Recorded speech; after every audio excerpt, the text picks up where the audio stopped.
The early morning sun had just begun to warm the cracked pavement of East Side Fleet Services, one of the city's most trusted mechanic shops for public service vehicles. Inside the fenced lot, a half dozen police cruisers sat waiting for their scheduled maintenance. Engines off, paint glinting in the sun, they looked untouched, except for one. Bent over the open hood of a black and white Dodge Charger, Andre Walker, a tall, well-built black man in a grease-streaked jumpsuit, worked silently, methodically. His name patch read a Walker, and below it, embroidered in gold thread, were the words Fleet Supervisor. He wasn't just another wrench turner. He was the brain and backbone behind the city's patrol car program. Andre was focused, elbows deep in the vehicle's engine bay, tightening a coil pack and listening for the subtle tick that only experienced ears could catch. Then came the voice, "You! Step away from that vehicle right now." Andre straightened slowly, surprised. He turned to see a white police officer, stiff-backed, sunglasses on despite the shade, marching across the lot like he owned it. The man's hand hovered near his holstered weapon, and his tone wasn't one of curiosity. "I said step away. What do you think you're doing under that hood?" Andre blinked, fixing the misfire you guys reported yesterday. The officer, nameplate reading GATES, scowled. "This is police property. You don't just put your hands on a unit like that." Andre wiped his hands on a rag, his voice calm but firm. "Sir, I work here. I'm assigned to this vehicle. It's part of the city fleet maintenance contract. You'll find my signature on the build sheet." Gates didn't flinch. "Got ID?" Andre reached for the lanyard clipped to his belt.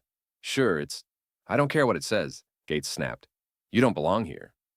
At that moment, the shop's manager, Rick Dolan, an older white man in khakis and a worn denim shirt, jogged out of the bay.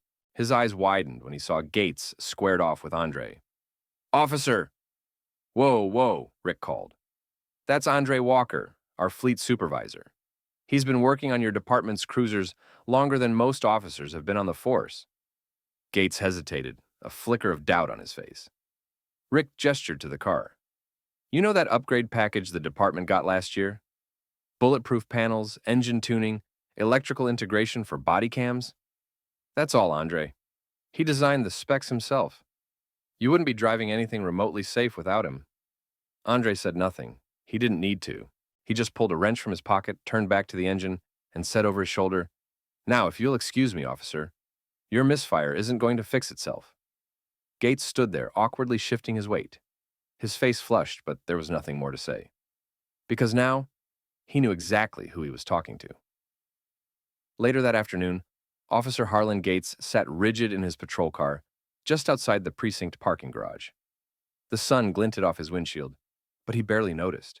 His fingers tapped against the steering wheel, his jaw clenched tighter than usual. The incident from that morning gnawed at him like a splinter under the skin. He'd looked like a fool, and worse, for confronting someone who had more right to be on that lot than he did. Inside the building, Chief Lorna Medina was already reviewing a report forwarded by Rick Dolan, the shop manager. She was a sharp, no-nonsense Latina woman who'd served nearly 30 years in the department and didn't tolerate embarrassment, especially not the kind that could end up on the front page of the city paper. She called Gates into her office. "You confronted Andre Walker?" she asked, holding up the brief memo like it physically offended her. Gates straightened in his seat. "I thought he was tampering with a unit, ma'am." "He wasn't in uniform.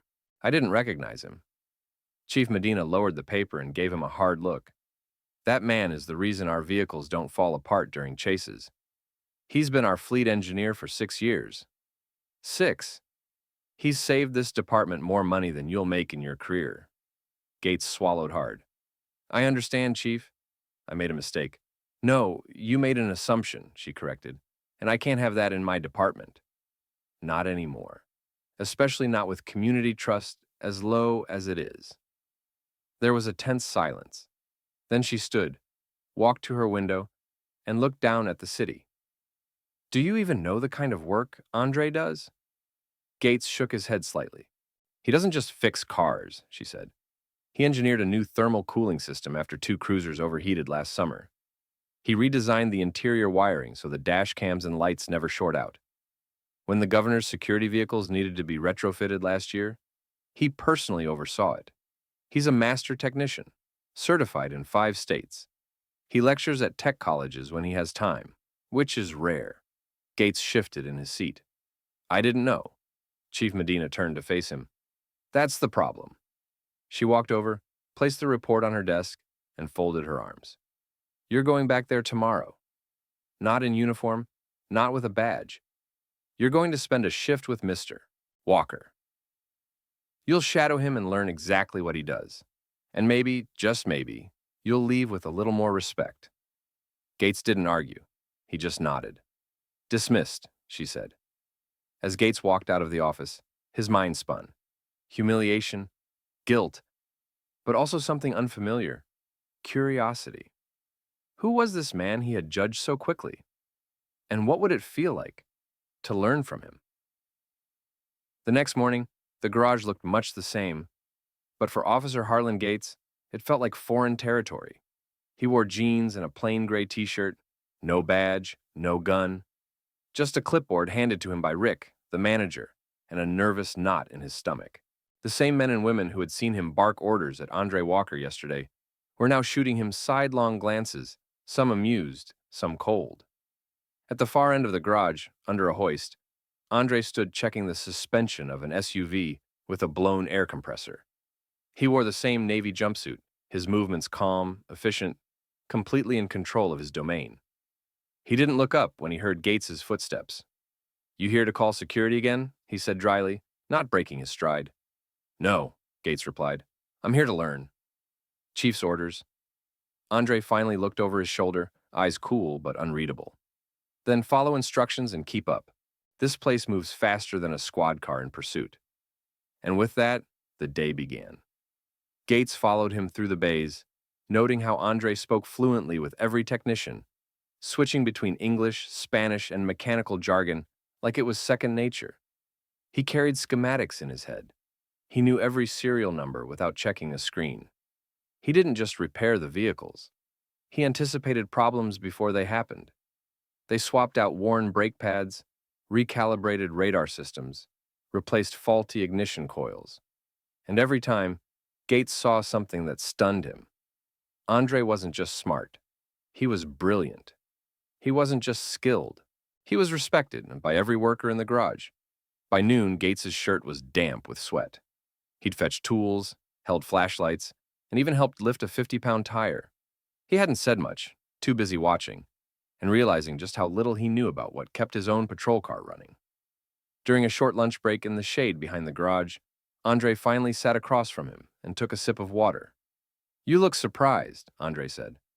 I am, Gates admitted. I've never thought about what goes into the cars. I just get in and drive. Andre nodded slowly. That's the problem with most folks in uniform. They assume the system is built for them, not by someone like me. But I've been holding it together in the background for years. Gates was quiet for a moment. Then he asked, You ever thought about walking away from all this? Every time someone like you gives me that look, Andre said, staring straight at him. But then I remember, if I quit, nothing changes. So I stay. There was no anger in his voice, just truth. By the time they returned to the garage, something had shifted between them. Gates was no longer trailing behind with hesitancy. He was watching with purpose. And Andre? He had begun, very slowly, to teach. Back at the precinct, the mood was different. Word had spread, quietly but quickly. Officer Gates shadowing the fleet mechanic, voluntarily? It was the kind of story that officers snickered about in locker rooms and whispered over coffee breaks. Some thought Gates had been punished. Others assumed it was part of a new diversity initiative. But no one expected what came next. In the Monday morning department meeting, Chief Medina opened with routine updates, then paused. I want to bring something to everyone's attention, she said, her voice steady. Most of you know our patrol units have had some of the best mechanical uptime in the state. Less than 3% breakdowns during active duty last year. That's unheard of. She let the silence settle in.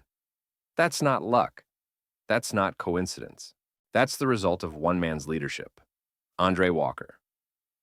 A few officers shifted uncomfortably.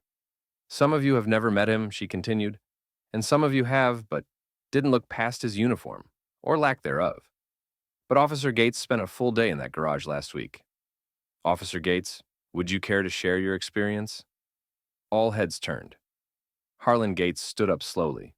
His posture was straighter than usual, but his voice was humbler. I thought I knew how this department worked, he began, but I didn't understand how much we depend on people we never see. People like Andre. I made assumptions about his place and about mine. I was wrong. A few murmurs rippled through the room. I watched a man run an entire fleet operation like a general. He doesn't wear a badge, but he protects every single one of us. Every shift, every patrol, every high-speed chase. You owe your safety to his work, whether you know it or not. The room was silent now. Gates continued. It's easy to salute someone in uniform. It's harder to respect the people who serve behind the scenes. But Andre Walker deserves both.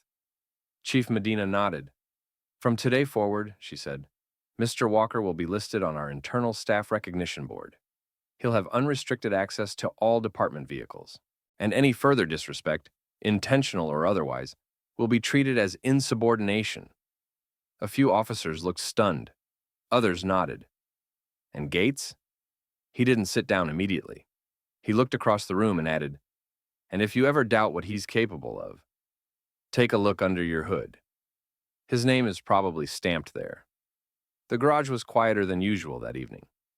Andre stood alone at his workbench, hands motionless, eyes fixed on a blueprint. Not of a car, but of a prototype vehicle he'd been developing in secret for over a year. A lightweight patrol SUV that could handle high-speed chases, run on hybrid power, and withstand urban wear and tear like no other. He'd shown it to a few colleagues over time, even pitched it to Rick once in passing. But he never expected what would happen next. That morning, after Officer Gates spoke at the department meeting, Chief Medina herself had come to the garage.